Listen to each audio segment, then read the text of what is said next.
Here we are again. Mm-hmm. Ready for this week's topic? I'm excited for this week's topic, especially after last week. Because after we were filming and we started talking about the next episode, it occurred to us, you know what?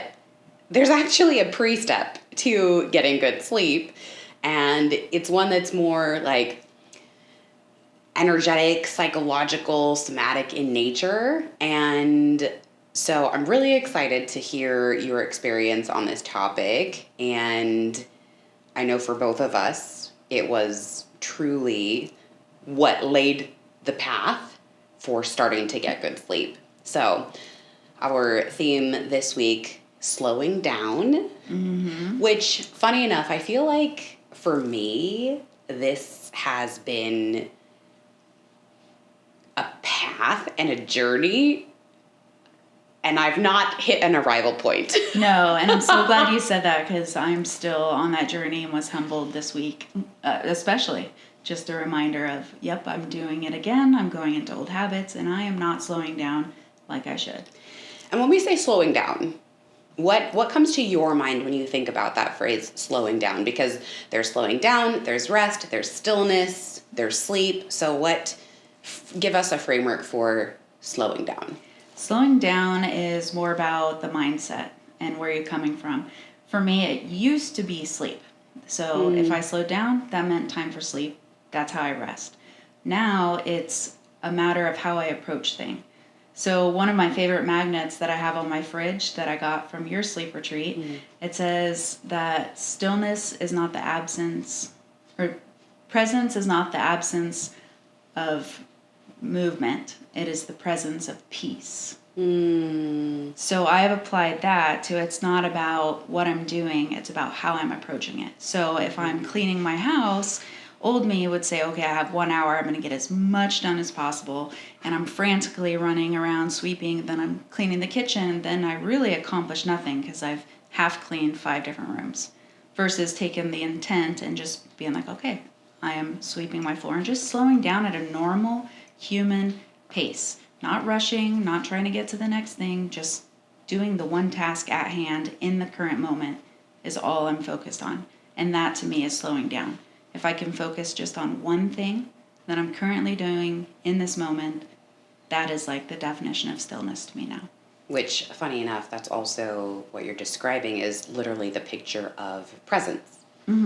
Being fully in the moment, in the now, attuned to what you're doing, the strokes in the way that you're sweeping, and having your shoulders down, and looking at the floor and all the little specks that you're going after sweeping. Like, there's actually so much detail in those tiny moments, and it puts us more in the here and now versus like the older, or I should say the younger version of us, the old versions I know, of it's us, hard to say that the now. past versions of us, maybe is a better way to put it, where it was just about getting so much done as efficiently or fast as humanly possible. But then it created that problematic state in which, like, we can't even lay down. And it used to be, oh my God, before I went on the sleep journey, even before I got into fire service, it would take me a solid 40 minutes to go to sleep. I would get so upset at Phil because he would fall asleep in like the perfect 10 minutes and he would be snoring by the time I'd start to be drifting off, and it would frustrate the living heck out of me. But part of that was due to the fact that I was so upregulated constantly just in the activities of daily living that I wasn't able to make that switch. Yeah, well, it's just so extreme. And also we were looking at it from the perspective of the switch, right? It was on or off. And that's how I think both of us used to function, is that on or off. And recognizing that there's that dimmer switch and just being able to slow it down. It doesn't have to be off. It doesn't have to be fully on. It can be a variable, just constant in motion dial of stillness and presence. I like how you said about the presence and the awareness that you have. It is readily available when we are still. So that stillness and slowing down and being intentional to what I'm doing in that space then allows that self-energy qualities to come up, which leads to creativity and calmness and, clarity. But I digress from that. I feel like the very first book I read that completely changed my view on slowing down and stillness was it's a book by Ryan Holiday called Stillness is the Key. And he framed it in this idea that stillness and quiet is productive. And of course, that's the perfect framework for, type A overachievers. Well, it has to be productive. It has to be productive. But I think that just gave me more of a curiosity in my lens of how can I find moments in my day to be quiet and still. And even though that was what I was after, it really just allowed me to start slowing down. So I don't think the book helped me find stillness as much as it helped me with the pre-step of that, which really I think is slowing down. So I know from your experience, as we've talked about a bit, it's been hard to slow down because of a lot of different factors. So what do you think are maybe some of the blocks women in general face around slowing down, and then the ones that you've personally experienced? Like, why is it so freaking hard to slow down? It's so hard because it's such a block, and it really comes from our predisposed nature and biology and what our nervous system is regulated to be, but it also comes from our scene and setting, how we were raised, what our childhood wiring and hard-tuned system is. So when you're in a high functioning, high stress environment when you're growing up, your system automatically wires to that. And so you're used to functioning at that, and you never knew what it was like to be still. So you don't have any baseline to go back to. So I think the biggest block for me was giving myself permission to get curious about what it was about stillness that I didn't want to do. And what I found in my case was my childhood.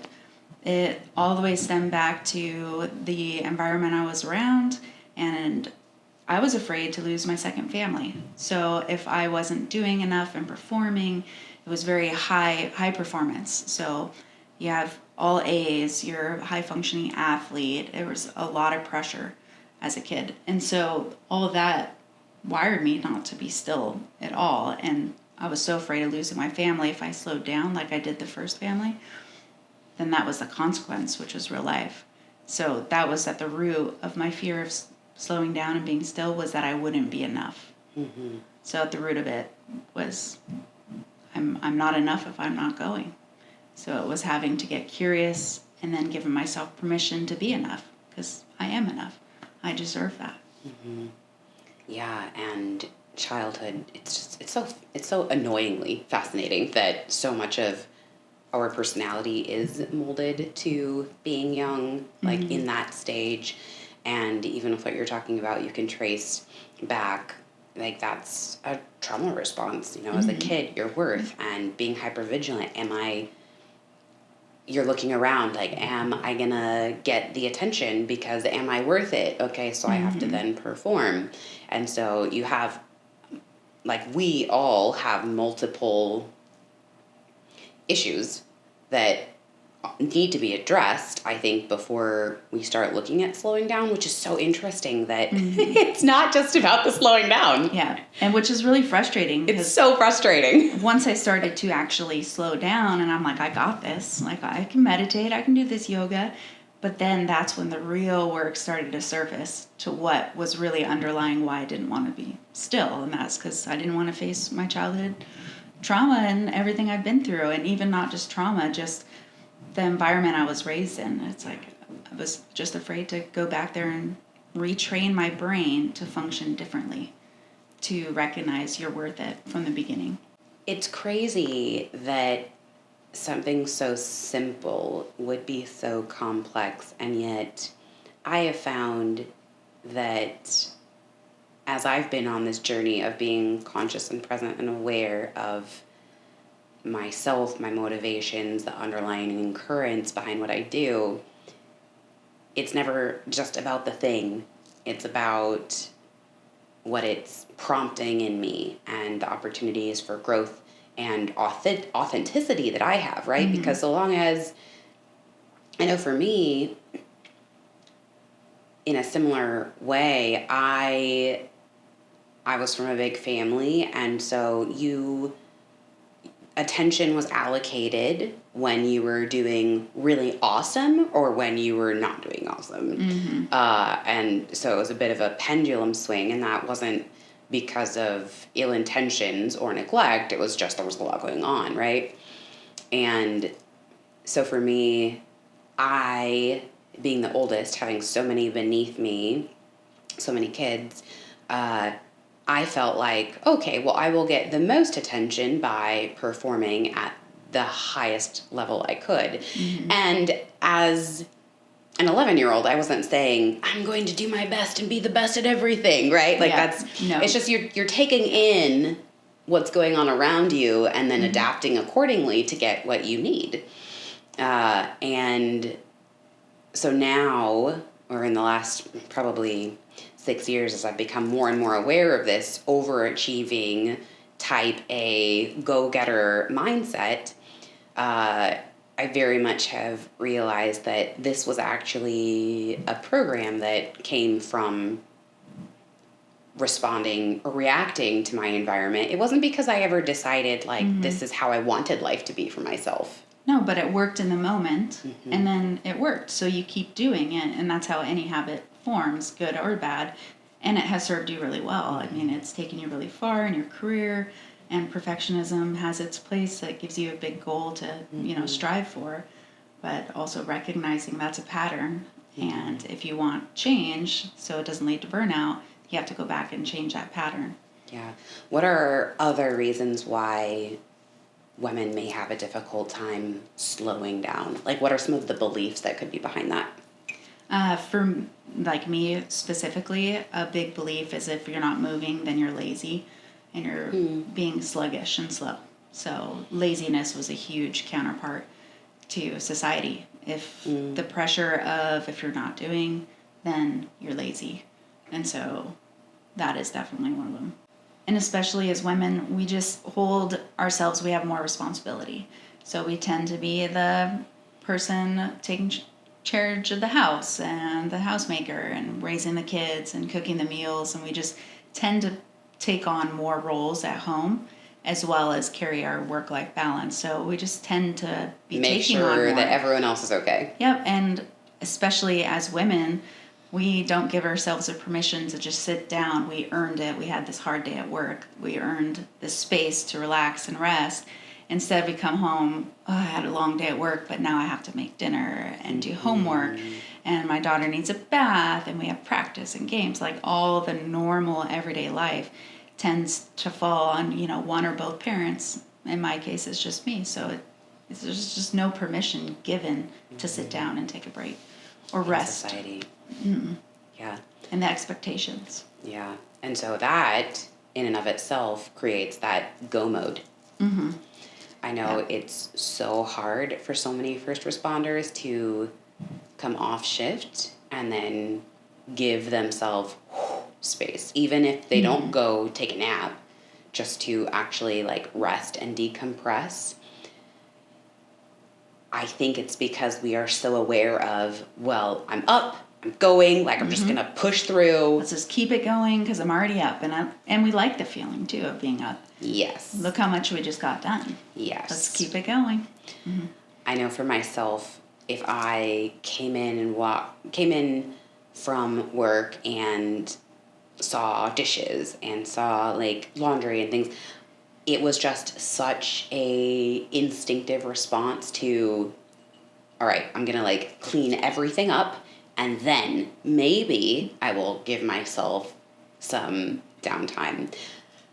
Instead of thinking, oh, maybe I can just like slowly decompress as I clean. Like maybe I'll put on some quiet music and get out my broom and just sweep in a gentle motion. And it was just, okay, I need to hurry up and do this so I can hurry up and get on to rest and creating space. Yeah. And that dysfunction of the go mode, I think, becomes an identity for us that is hard to shake. Yeah, and ultimately it can be a sign of a big trauma response. Mm-hmm. I mean, at the end of the day, that dysregulation is showing us and teaching us something. So getting curious about what is the reason behind the madness behind it all. When was an aha moment for you that you realized, I need to slow down? I think the aha moment came when the universe told me I need to slow down. So I knew and recognized I needed to slow down after I was homeschooling my daughter. For a couple years, we were homeschooling, and I was really positive and upbeat about it. And then my attitude started to digress just because I was pretty burned out and tired, and I knew I needed a break. And that was when I started looking at schools, and I wish I had listened to my body and my own needs, and it would have saved me because I waited another school year before I put her in school. And so that led to part of my burnout where the universe told me, you just can't keep going anymore. But had I listened to that part then, it would have been a lot smoother of a transition. I could have gotten a break sooner and then actually taken the time during the day when she was at school to mental health care and get a gym membership and just take the time for myself when I had the opportunity. It's hard when you have a kid around all the time and they have such, needs as they should.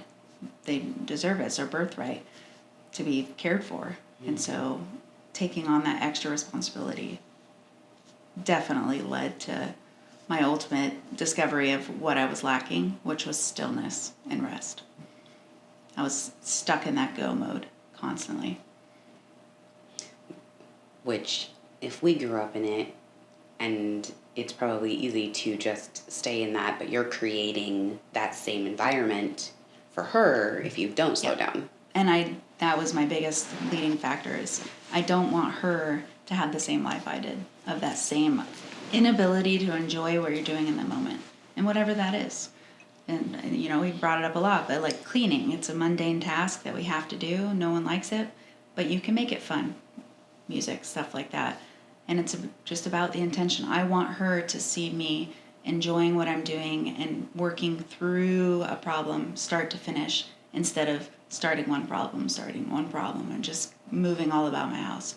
I want her to see me start and finish and work through it and be present.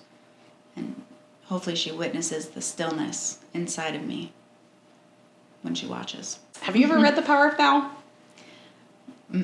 I feel like I've seen the title. It essentially just talks about that. Audible. Surrendering to what is here in this present moment.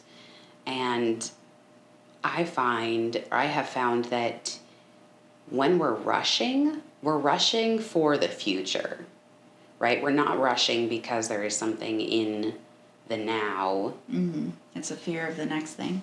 Or a sense of desperation that we have to hurry up and get to the next thing. Mm-hmm. But it completely blocks us from even being able to enjoy what's in front of us.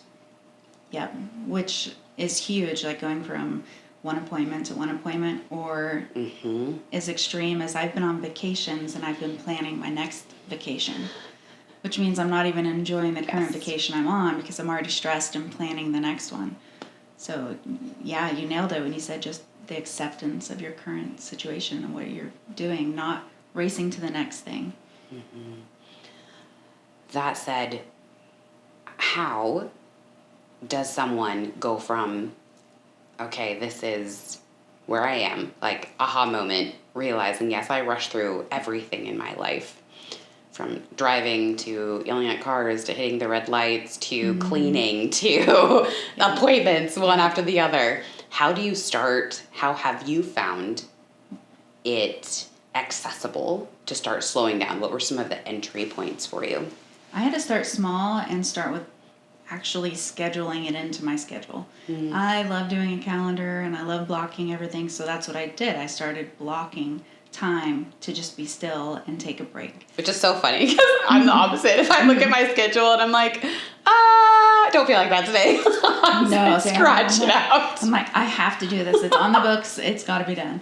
Yeah. So I started to actually take blocks, and whether it was like every hour, 5-minute block, just take a break and walk away from whatever I was doing. Being in school full time, I do a lot of work on my computer, and then building the business, I do a lot of like marketing and phone calls, and just blocking time in between each thing and making the intent to just have it open. Doesn't mean I'm going to sit and meditate or just sit there on my couch or take a nap. It just means I'm going to stop what I'm doing, take an awareness of what I want to do, maybe what do I have time for, and then start the next activity. Which is actually really funny that you say blocking, because I remember the conversation we had about scheduling, and when I introduced this idea, and you were like, oh, I think this would work for me. And it did work. And it has worked in not only stillness, it's worked with productivity. I can schedule 4 hours for school, an hour workout, an hour here, and then, 3 hours in the middle of my day just are open, and I intentionally leave them open. This is our moments for, hey, you want to meet for a coffee, or I want to go shopping with a friend. She's looking for something. Let's connect and actually enjoy the moments that we've been busying about our entire day to get to. These are the moments of stillness. I never even had the opportunity to have that before in connection, because I just filled it so much. And then by the time you get a break and you want to connect, you're too tired. It's true. I found for me a very large stimulus of this direction was the fact that Phil is the opposite of me, and so he would tell me, you are doing too much, you are doing too much, you are doing too much, you are doing too much. And so as I looked at my day, and maybe one day I found myself with 4 appointments, I would hear that little voice in my head and be like, okay, I gotta reschedule some of these. And then when I was doing that, I realized if I didn't create margin, there was zero chance of ever slowing down, because that's that rushing from thing to thing to thing to thing. And so being intentional about creating margin and having space around appointments has been a massive lesson for me. And now I feel like I do a pretty good job now in holding to my margins. But it takes so much effort and intentionality to do that. And like you were saying, the idea that I have to give myself permission to be and do that. There's a book called The 4 Agreements, which basically the premise is, let's take a look at all of the societal, environmental, cultural, familial expectations that we were thrust into, and decide, is this the way that I actually want to live my life? It's a very tiny book, really easy read.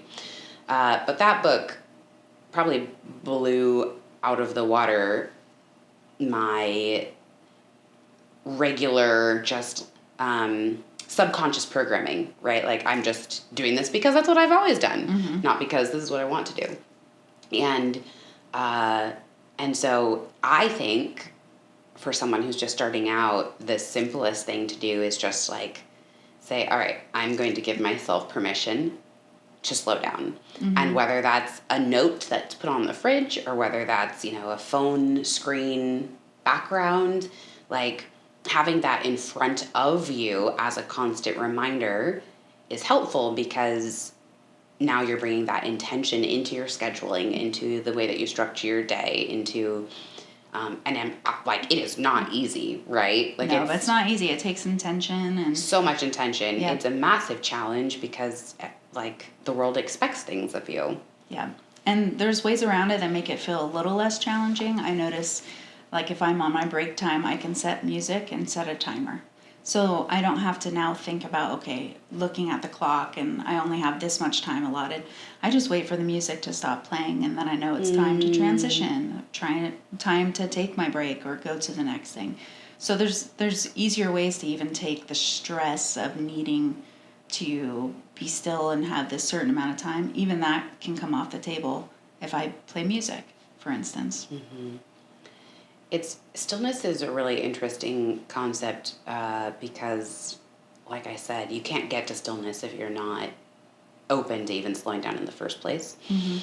And I think when you're first starting out with this epiphany of, I need to slow down, that easier entry points are scheduling things that maybe aren't stillness, but that are your choice to cultivate being and presence.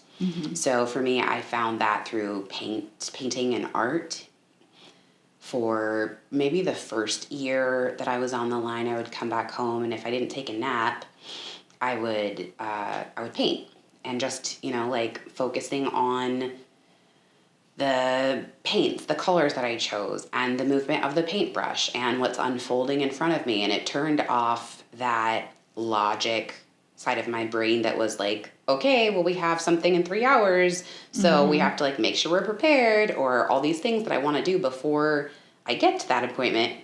It allowed that right brain to take over and just be with myself. Be more present and in that self energy. And process, and that's a kind of stillness, but it wasn't being still, right? It was really slowing down. I know my sister-in-law does gardening. Well, it goes back to like what you're saying in the book is, what do I want to do versus what am I expected to do or expected of me? I had never asked myself, what do I want to do before? It was always what needs to get done. So the fact that you came home and painting, I never even set myself up for the opportunity to come home and paint or do anything artistic or creative or right side brain, because I never allotted that time. So to ask myself, what do I want to do for 3 hours? Well, I never had 3 hours to ask myself what I wanted to do for. So creating that space first and then asking the question is really important. What do I want to do? So for you, the painting, and what were you going to say about your sister? My sister-in-law is a gardener, and I love gardening. I never liked gardening, and it always like befuddled me to no end. Why do people garden? Oh yeah, for fun, for leisure. For fun. What is this? Now I enjoy having my plants and like watering them once a week and like checking in on them to see how they're doing. And that is the kind of slowing down as well. For you, I know slowing down also includes yoga. Like I saw this. Yoga, yep. I have a yoga book that I was reading, and it made this statement that, if you're rushing to your yoga class, that's like completely defeating the point of yoga. Or rushing home from yoga. I come home from yoga and I have 40 minutes to get my daughter completely ready and out of the house for school. And so it does. It gets me all relaxed and then ramped right back up, get her ready and out of the house in time. The gardening, it's funny you mentioned that, because when I got back from Deer Hollow, I started gardening. And I started on walks, and I would find little starts and little plants, and I'd go home and I'd propagate them. Oh, wow. I had plants like propagating everywhere in my house. But now, 2 years later, I have probably 20, 30 pots, and they're all like semi-healthy for the most part. I'm still learning, but they're all blossoming and going crazy. And it's just kind of fun to see now from start to finish what it started at and what it led to. But I didn't even, I went into it with the thought of, I'm going to do this. I've never done it before. Let's see. And I had no idea I even liked gardening or the creativity or that satisfaction of growing and nurturing something to the end. Yeah.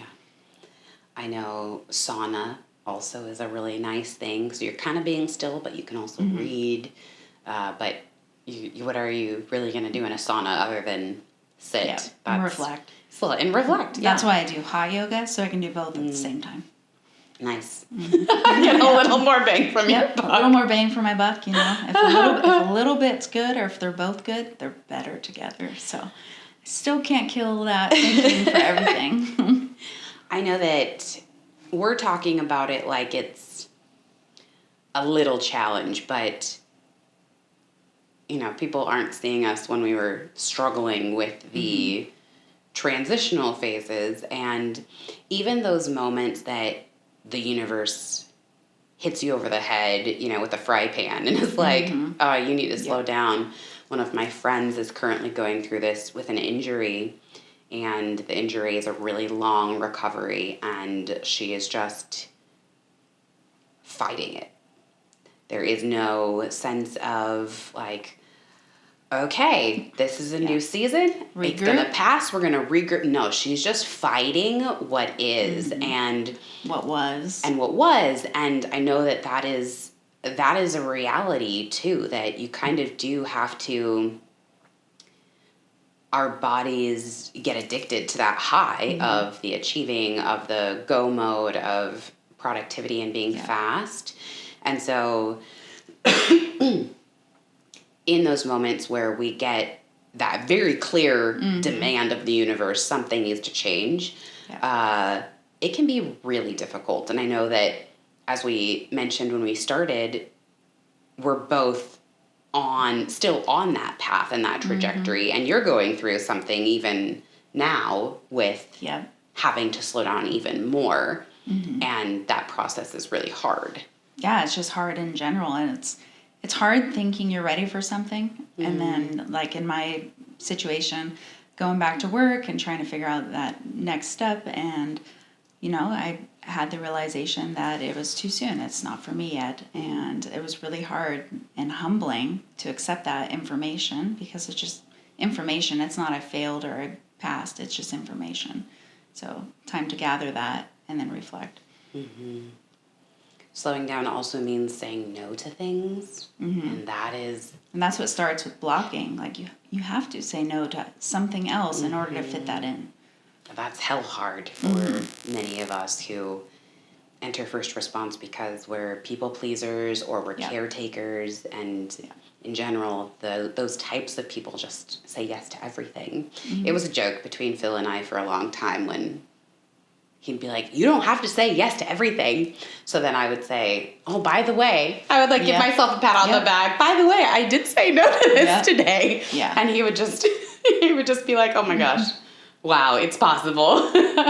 So slowing down involves saying no to some things. It involves evaluating what you believe and what you feel and what are old familiar patterns that you're used to, but that aren't good for you anymore, that no longer serve you. And then also it requires us to have a vision of what slowing down actually could look like for us.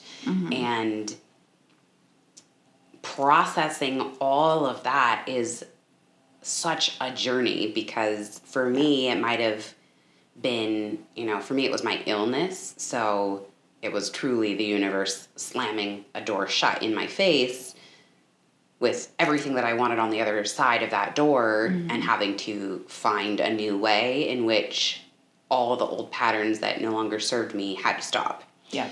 For you, it was, that slower realization of I can't keep doing this. Yeah. But I think you can move from, you have a realization, or maybe it's the old belief just keeps resurfacing, or maybe it's you've realized the rushing is actually making your days worse. But I think we learned the lessons deeper and deeper as we go on our way, but I don't know if, so far for me, having grown up in that, I think it's going to be a lifelong process. It definitely will. It's lifelong. And there's big moments of change and growth and those little moments.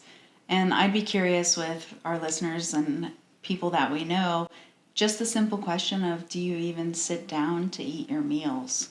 Yes. Would be a starting point to show you if you're too busy or not. Because if your answer is no, and you don't have the time to sit down to eat your meals, you're too busy. That was such an epiphany for me. This is a human need to eat. So if I don't have the time for that, then on the regular, right? There are some days where it just happens that way. But on the regular, as a practice, as a life, as your baseline, your normal, you're 80% of the time. Yes. Yeah. If I do not have time to cook and eat, that's something. Because then I'm neglecting myself because of this habit that, to our earlier points, we may not have even agreed to operating that way in the first place. Yeah, and that's a basic core need. So what are we teaching ourselves about our own value if we're not even giving ourselves the basic needs that it needs in the first place? I mean, I can see how my lack of worth in the end led up to just how I slowly treated myself over time, by the busyness, the pushing, the skipping meals, eating on the run, standing at the kitchen while doing something else. It's just that amount of wear and tear over the years. Yeah. It's a telltale sign. You need to slow down. With that, and talking about meals and just sitting down to eat your meals, doing it with the intention of being still. Because I've sat down and eaten my meals and been incredibly uncomfortable about sitting down and eating. Just scarfing it down. Just scarfing it down, firefighter, get through my meal, and then hurry up and get the next task. Takes an hour and a half to make and takes a minute and a half to actually eat. Yeah, exactly. So I think even recognizing the energy that you bring to the table, literally, and you're sitting down to eat, like, what does that feel like in your body, in your system? Is your heart racing? Do you feel like you need to go do something else? Is there a compulsion to change what you're doing? Or can you sit there and enjoy whatever length of time that you set aside to do the meal? And I think that is a good reflection of where your need level is. If you're so uncomfortable sitting there for 30 minutes, that is a sign that you need to make other changes and add more time into your schedule and be more intentional, which just means more intentional, more work. And that goes back to like that relationship with your body that you need to build to learn and even be aware of some of these cues. Yeah, but we all know what not feeling good feels like. Yes. Like we all know what feels good in our bodies and what we like, and then we know what feels off and what feels wrong. And it's crazy that something that's actually good for us can feel off or wrong. It can. Like I remember feeling guilty. Like, why am I feeling guilty about something that's such a basic need? Yeah. And I think that maybe starting with things that do feel good in the slowdown, like, you know, for someone it might be dance, for someone it might be taking a bath, for, you know, painting, creative, gardening, yada yada. But what do we do when it does feel hard or wrong or like uncomfortable?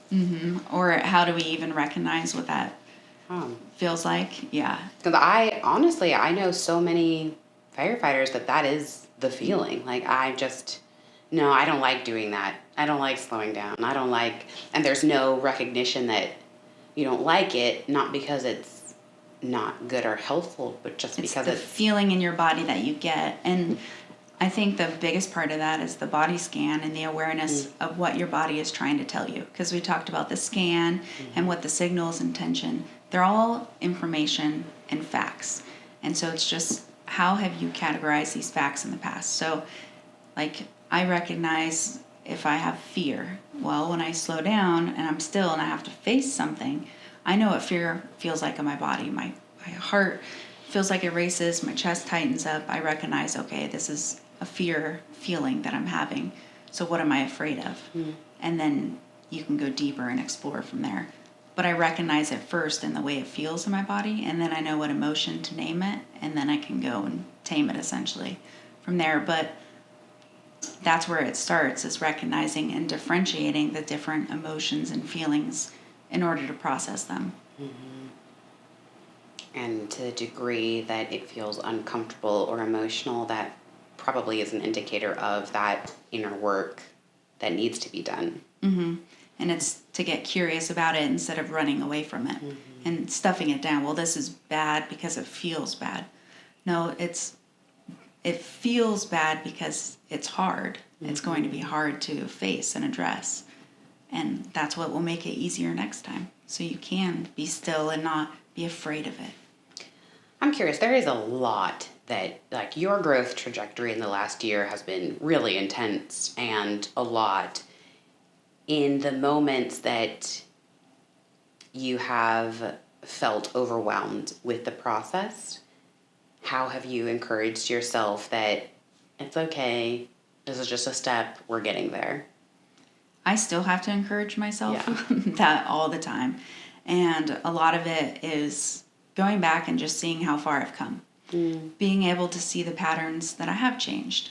the different habits that I have put into place, the different habits I'm working on and putting into place now. It's just going back and seeing where you started and then where I am now. And of course, that I see where I want to be, and that, depending on how far away that is or not, it's just taking some comfort in seeing that I've had growth and it's worked and it's led to happier, more sustainable and calmer, more peaceful, balanced life than it was before. Mm-hmm. Yeah, so the difference you felt before versus now.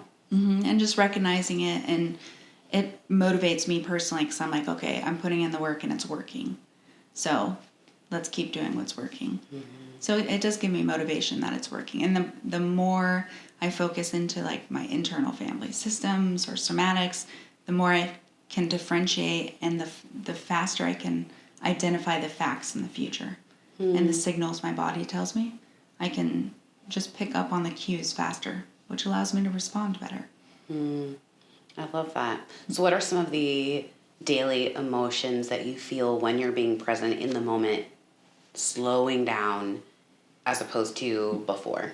Gratitude is a big one. I notice whenever I slow down and I just take a moment to reflect, the first thing that has started to pop up is gratitude. And that comes from all the gratitude practice that I've put in. Now it's becoming more of my baseline, more of that automatic networking in my brain.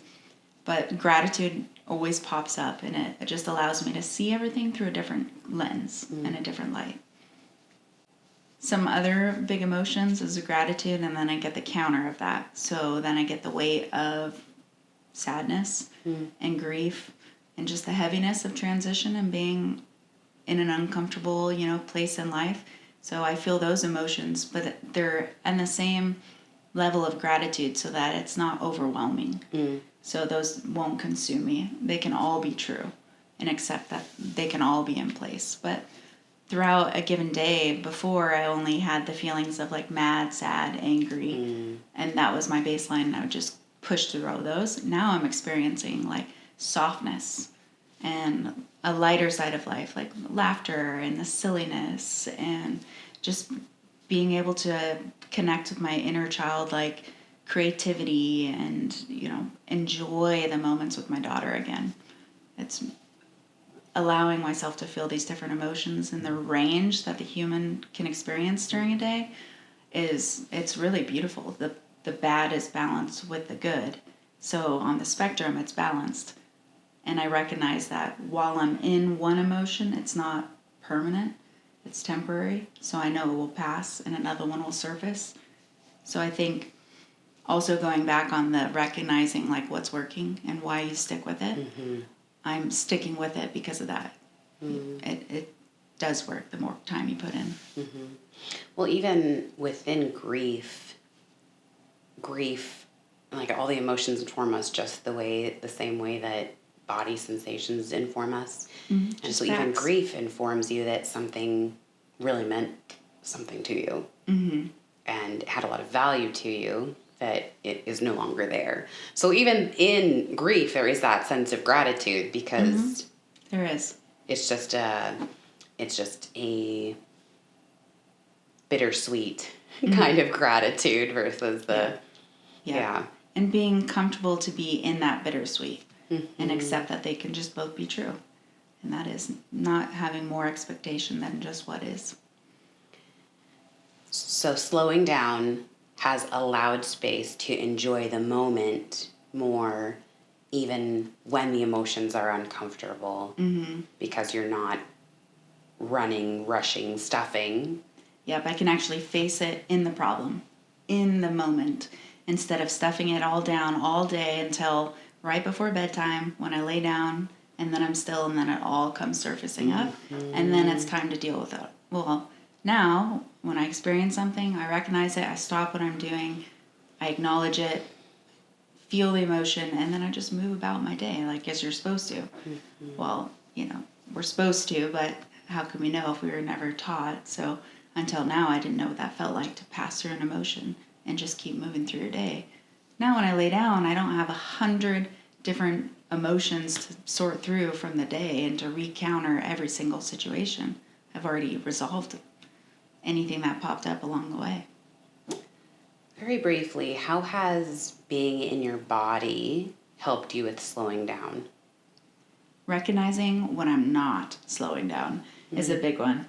I disassociate a lot, so I can recognize when I can't feel my feet on the ground or the sensation of my legs underneath me. It's because I'm living up in my head and I'm starting to rush and I'm going into that rush mode. It's like the bottom of me wants to be grounded and have a solid foundation, but the top of me is just leaning and just wants to keep going. So I recognize that somatically what's going on, and then when I do ground myself and allow myself to sit in and feel my legs, that's what brings me into that presence. But somatic signs and signals and those body scans, it just gives you all that information and the facts, and then from there you gather it and then decipher what you need. I love that this has been so impactful for you that you want to work with other people, helping them do the same thing. Because in this field, I just feel like we're a disassociative population. Yeah, and like I had a session this morning, and we were just noticing and coming into our body and doing a simple grounding practice. And as I had her recognize her feet on the ground, she mentioned she couldn't feel her feet on the ground, and she laughed and said, "Oh, I didn't even notice before." And that was like such a good, beautiful moment for me to be able to deliver that experience for her, because I know what it feels like to, for the first time, recognize and come into your body and like feel safe and present in your body. So to be able to like dose that in a small way for somebody else was pretty cool. So definitely fulfilling, and it's pretty amazing to see the start to finish, because on the other end of the spectrum, I've been in disbelief and in denial of the practitioner, and I'm like, sure, it's gonna work. And now me as the practitioner, I'm like, no, I promise this works. Just have faith, And then when I hear that they had a great response back, it's just, it's very fulfilling. I'm tearing up with you. Like, talk about full circle moments and being able to. It's like we are all so interconnected. Like the lessons that I learn. I feel like I am just, anytime I'm in someone's life, I have a little segue to lessons that they may take from it as well. Yep. And then seeing someone take on the lesson and pass it on to others, like, it's such an amazing, we're doing the work for ourselves, but we're also doing it for the people around us. Absolutely. And that's really cool. Because it's, if we're first responders, we do so much for other people anyway. Yeah. But when we're willing to do the work for ourselves, part of the reward is that trickle down effect. Yeah. Well, what is the saying? A rising tide will lift all boats. So it is true. You increase awareness and intentionality into being still. That's going to increase the tide for all your ships. Now you have the energy. Now you have the, potential to have connection time. Now you have so many more avenues for just better life quality. Like there's just more to life than what we have made it and what we make it every day. There really is more. And that has always been our goal at this podcast, to bring issues to the forefront that have been blocks for us, that have been lessons for us, that we feel like will enable and empower other women in these fields to be curious and explore, for them to be able to enjoy their own lives more fully too. So how does someone find you if they're curious about the work that you're doing? Yeah, I have a website, Rekindled Retreats, and you can go on there and there's a contact me tab and it goes directly to me and I respond back in 24 hours.